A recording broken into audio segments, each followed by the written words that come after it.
big hero sign? That's the great story about that poodle dog, Granny. How'd you save it, Jethro? Well, I was out back this morning, and I heard this dog go whining. So I looked through the hedge, and there was a sissy-looking fella. He had hold of Miss Drysdale's poodle, and he was cutting off all its hair. No. Yeah. So I says, hey, you, I says, let go of that dog. Did he let go? No. So I went through the hedge and asked him again. But he just looked at me and kept on a-cutting. So I grabbed a hold of him and shook the dog loose. What'd he do? He kept yelling, "Masewer, Masewer." So I told him to go back to his sewer and leave that dog alone. And then he slapped me. He slapped you, did he? Yeah, it didn't hurt me, but it made me awful mad. So I picked him up and chucked him in the swimming pool. I bet that cooled him off. It sure did. He scampered out of there and took off like a wet jackrabbit. And once I had him on the run, Miss Drysdale took up the chase. No fooling. Yeah, she kept running after him, yelling, "Ornery, ornery!" And he was, too. Orneriest little fella you ever did see. I'll never be able to get Henri to make another house call, and he's blacklisted me with every poodle beautician in Beverly Hills. Well, now, Margaret, I don't... And look at poor Claude. He had to wear his raincoat so no one can see that he's only half clipped.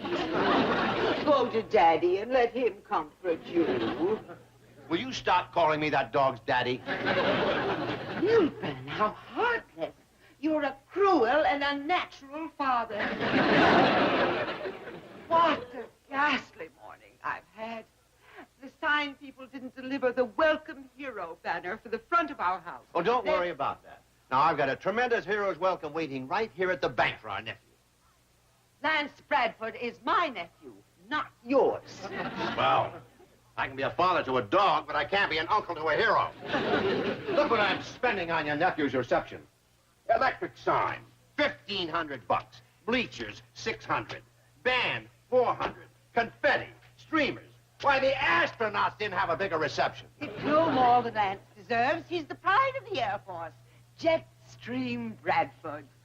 Okay, but I'm still spending a bundle. And all I ask is one little favor. I want to invite the Crampers. No. Oh, but they're our next-door neighbors, our biggest depositors. They are your biggest depositors. And believe me, that will change when Lance takes over the bank. No, wait.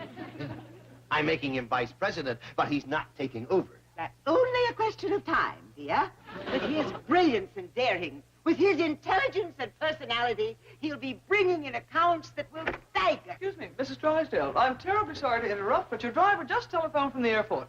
The hero's plane has landed, and they'll be on their way here immediately. Oh, how thrilling. Come, Claude. We must be ready to greet your cousin, the hero. Get into your uniform. Oh, Chief, but please, don't make me get into that ridiculous outfit. Ridiculous? It's patriotic. Well, you should feel honored. Of all the people in this bank, I have chosen you to portray Uncle Sam. Chief, please, Out. Hello, Mr. Clavitt. This is Milburn Drysdale. Listen, I don't have time to explain, but please come over to the bank and bring your family. Yes, we're having a big hero's reception. Who was it, Jed? It was Mr. Drysdale. And guess what? He's having a big hero's reception for Jethro down at the bank, and he wants us to come right over. See, I told you, hot dog. Sure he's making a big thing out of you saving that dog. Well, come on, let's go. Come on.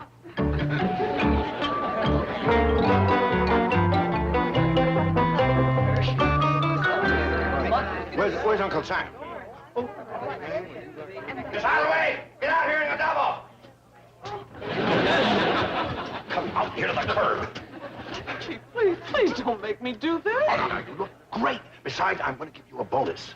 Really? What is it? You get to keep the beard. Here they come! Break up the band! Wave your flags! Cheers for the hero!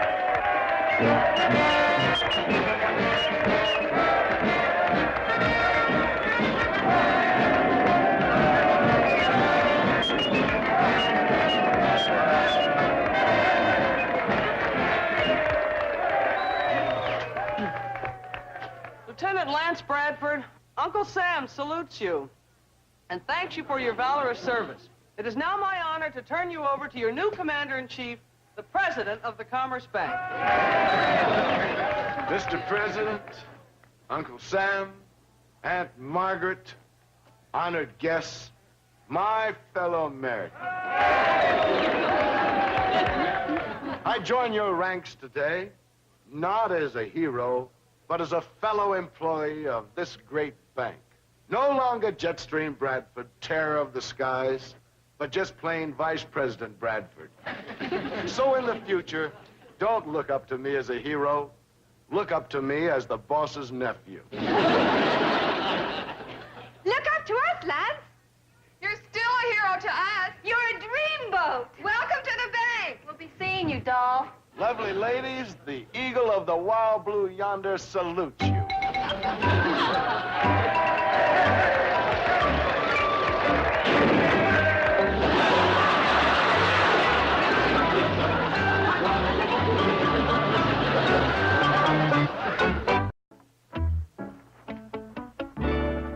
Poor little fella. He really whomped his head. Better have a look at him, Doctor. Doggone. Sure do feel bad about that. After him flying clean from Texas for my hero reception. Your hero reception. Oh, didn't you know what it was all about? I rescued Miss Drysdale's dog. What a catastrophe. An unqualified fiasco. Yeah, we thought it was real nice, too, till that boy fell on his head. How is he? Is he badly hurt? No, he's commencing to come around now.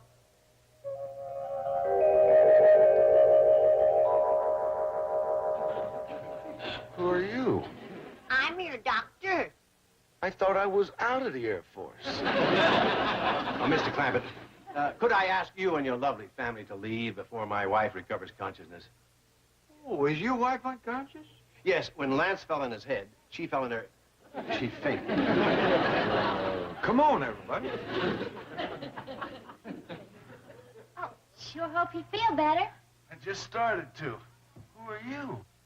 I'm Allie Mae Clampett. What's your name? Just call me Jetstream. Well, pleased to meet you, Mr. Stream.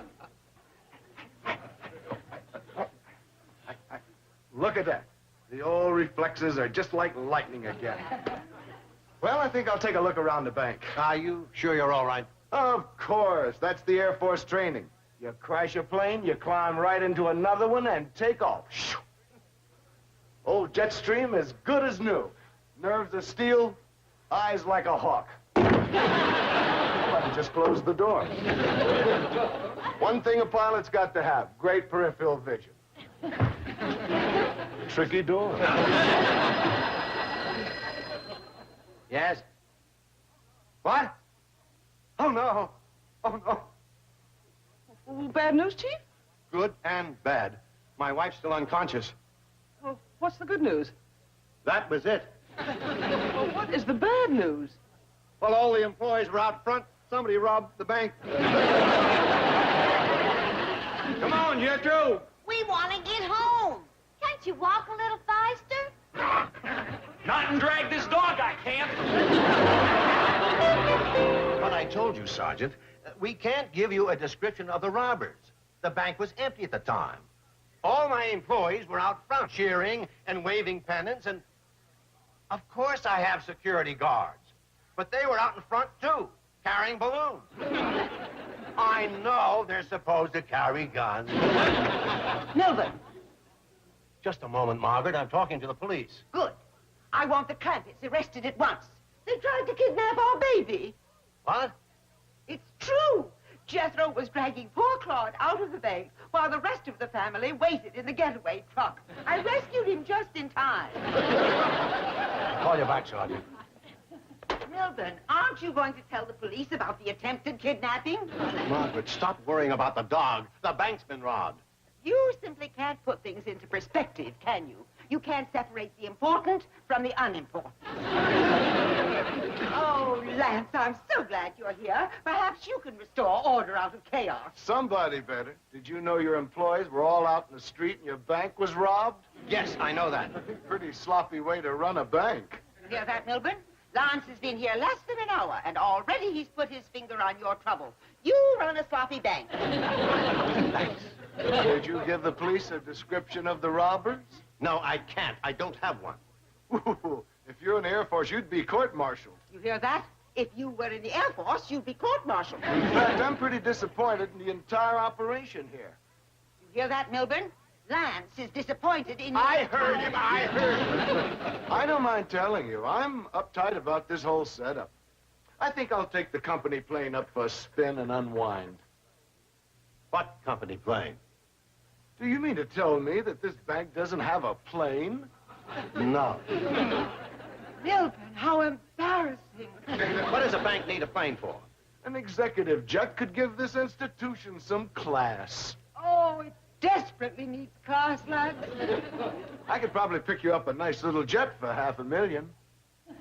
$500,000. Yeah, you heard what Lance said. That's how he unwinds. He takes a plane for a spin. Well, I've got a cheaper idea. You can take a dog for a walk. Milburn. I know it's hard for you earthbound people to understand. Milburn, dear, I hope you've learned something from this meeting with Lance. I think I have. I must hurry home now and meet with the caterers about tonight's party. What party? The homecoming party for our hero. Oh, yeah. I'd like to take Lance along if you can spare him. I can spare him. See you later. About that executive jet, would you like me to put out a few feelers? Yes. No money, just feelers. Oh, hi, little fella. How you feel? Fine. Hey, where you going? To give Ellie Mae an invitation to the party. Huh? Oh, what party's that? Well, the one Mrs. Drysdale, my Aunt Margaret is giving tonight for her hero. Well, how about that? She just don't quit, does she? Hey, there's gonna be lots of people there.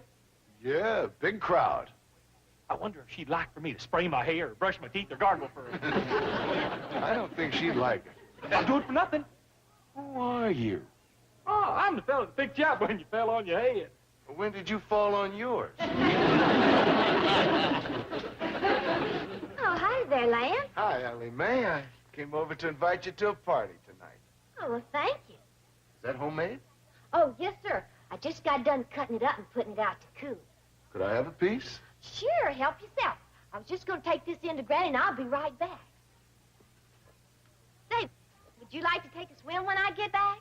I sure would. It'll be a relief to get out of these hero trappings and be a plain civilian. Okay, be back directly.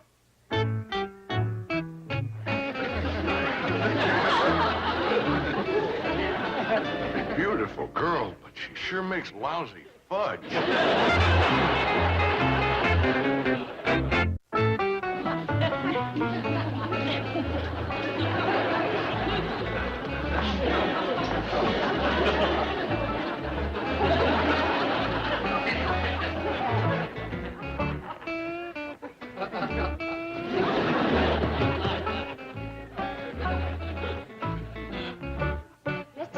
Lance Jetstream, Eagle Eye Ace Bradford, fearless falcon of the sky. I want you to meet my pa, Mr. Jed Clancy. Right, pleased to meet you. The pleasure's mine. And you done met my granny, the doctor. How you feeling, son? All systems are go. Well, I'll give you something to fix that. Sit down.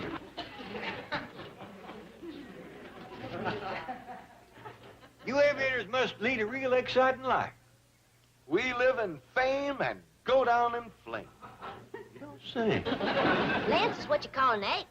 That means he's been in lots of dogfights. Oh, my nephew Jethro's been in a few of them. Really? Yeah, last one he had was a doozy. Tell me, what did he tangle with? A Russian MiG? Oh, it was a French poodle. Where did your nephew have this dogfight? Was it in the Asiatic Theater? Oh, it was out front of the bank.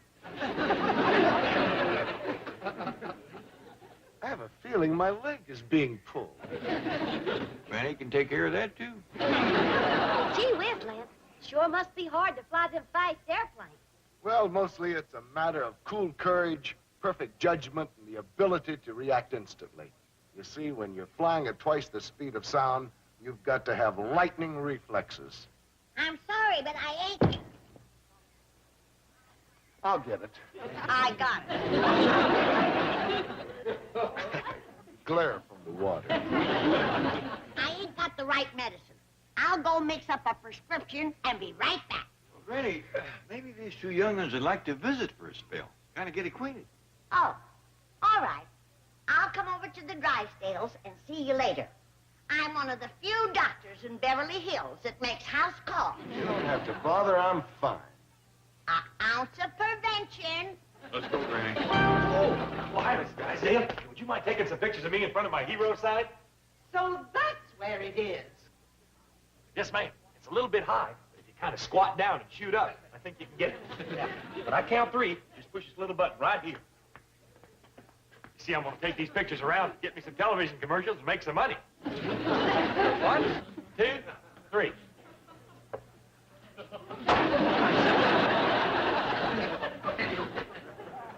You done it wrong, Miss Drysdale. You're supposed to push it with your finger. By doing it with your foot, you done smashed it. Take that sign down immediately. That won't do no good now. You done ruined the camera. You stupid lout. You boob. You're a thief and a kidnapper. You belong in jail. Excuse me, Miss Drysdale. I hope you won't think I'm touchy, but that ain't exactly no way to talk to your hero. Hero? You're as much of a hero to me as Attila the Hun. Thank you. That's better. Imbecilic fathead. I don't understand you at all. One minute you treat me like a prince, and the next minute you're mean-mouthing me. You keep this up, and I ain't gonna come to your party tonight. If you show up at that party, I'll crown you. There you go again. Now I'm a prince. Oh, howdy, Miss Drysdale. I was just on my way over to your place. Don't you dare set foot on my property, you scrawny little witch. What did you call me? Don't get riled, Granny. She blows hot and cold. First thing you know, she'll say something nice. Oh, well, it ain't a social call. It's professional. I'm just doing my duty as a doctor. Some doctor. You're the world's greatest charlatan. See? Now she's being nice. What's the use of trying to talk to you people? You're illiterate cretins. Was that good or bad? Hard to tell. That could go either way. Well, I ain't got time to play games with her. I gotta go look after that sick aviator, Lance Bradford. Lance Bradford, don't touch him. He's my nephew. As a doctor, it's my duty to treat him, no matter how bad a family he belongs to.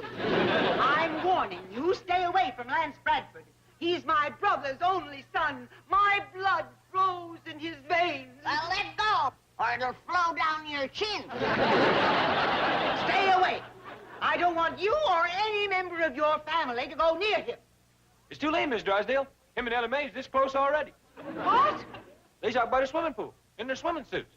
So that's your game. You don't fool me with this doctor charade. You're hoping to lure my nephew with a beautiful face and a seductive figure. He ain't my type. Ain't flying awful dangerous? Oh, I've had a few close calls. I remember one terrifying experience. We were flying at 20,000 feet, right through a storm. The plane was rocking and rolling and bobbing and weaving, being tossed around like a kite. Oh, my goodness, it must have been awful. It was. If the stewardess hadn't given me a sedative, I never would have made it. Lance, you must get away from here immediately. What's the matter? These people are trying to snare you with this creature. Don't you see the trap? No, but I dig the bait. You stay away from this precious boy, you blonde vixen. Now, just a doggone minute. It's all right.